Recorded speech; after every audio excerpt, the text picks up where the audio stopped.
Hello, everyone. My name is Kyle, aka Racing Boy Short. We have 2 weeks until the Daytona 500. We have Bowman Gray this weekend. A very fun weekend. NASCAR is back. The Super Bowl is next week, though, but I'm trying to think about it.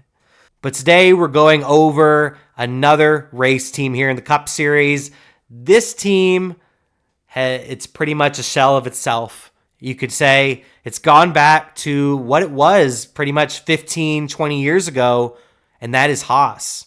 I say HAAS because there's been multiple iterations of HAAS. You had HAAS CNC Racing, which was taken over, well, not taken over, but made a partnership with Tony Stewart, creating Stewart HAAS Racing.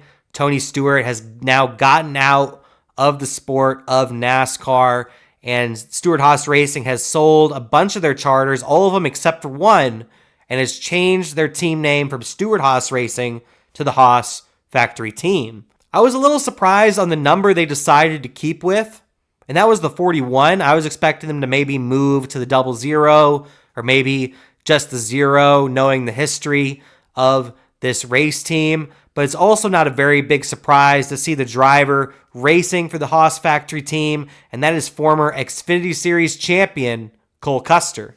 Cole Custer raced in the Cup Series for Stewart HAAS a couple of years ago in the number 41. Honestly, really struggled with the race team. I wouldn't 100% put the blame out on him, because it seemed like whenever Stewart HAAS Racing got to this next-gen era, they seem to have really struggled ever since we got into the next-gen era of cars.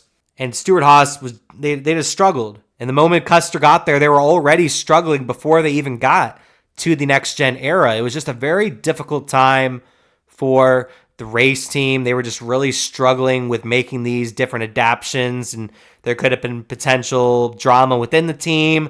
Not sure. It just seemed like nothing was going right for Stewart HAAS for the last 3 or 4 years.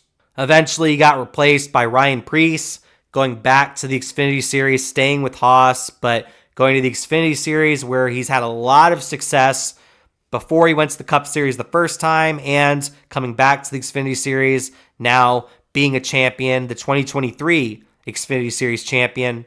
And I know Custer is looking to do it better this time, but honestly, a lot of us don't really know what to expect from the HAAS Factory Team, and not just the Cup Series, but also in the Xfinity Series next year. Because this is essentially a new race team. Like I said, this race team is a shell of itself. It's gone from 4 race teams to a single race team, and I'm very interested to see how this all comes out and pans out for this race team. So it's a little bit difficult to really set my goals when it comes to Cole Custer and the driver of the number 41. Last year, Custer finished second in points, got 2 victories in the Xfinity Series. I'd say his goal, and this is before we really know how well this team is going to be, I'd say Custer's goal is to finish top 20 in points and get 8 top 10s.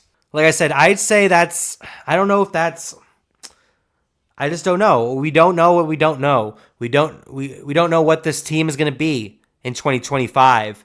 Personally, I expect this team to maybe be a top 25 race team. I don't know about a top 20. Like I said, I think that's their goals, but in my personal opinion, I don't expect them to finish top 20 in points.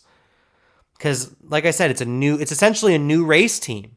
A very difficult situation for this race team. I was very surprised that they decided to keep around in Cup. I honestly thought they would stick around in Xfinity because Ford doesn't really have a powerhouse team in Xfinity.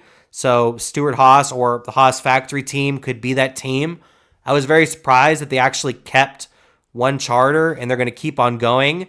I really hope to see success out of this race team because I'm a big fan of Cole Custer. I'm a fan of everything they're doing over at HAAS. I'm a fan of Cole Custer's dad, Joe Custer. And Gene HAAS has an overall big passion for motorsports. He has big money bags, and he's competing in multiple series, including Formula One. I hope to see success out of this race team, and I think their goal is to get top 20, but honestly, I wouldn't expect that. Well, thanks for watching. Check out my other team preview videos right here on my channel. Also, check out my live shows. I go live every Monday with the Hit the Pacecar podcast with a couple of my buddies, and we just kind of have some fun talking about different NASCAR topics, try to be as interactive with the chat as we possibly can.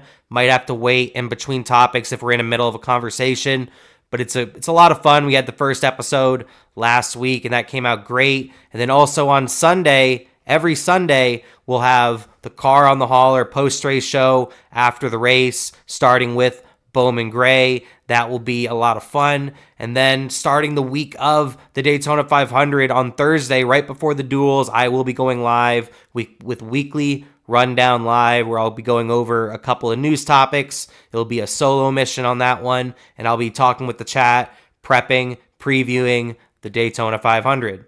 But I appreciate anybody who watched. Subscribe, like, comment down below. Give me your thoughts on this race team and how they may perform in 2025. But that'll do it for me.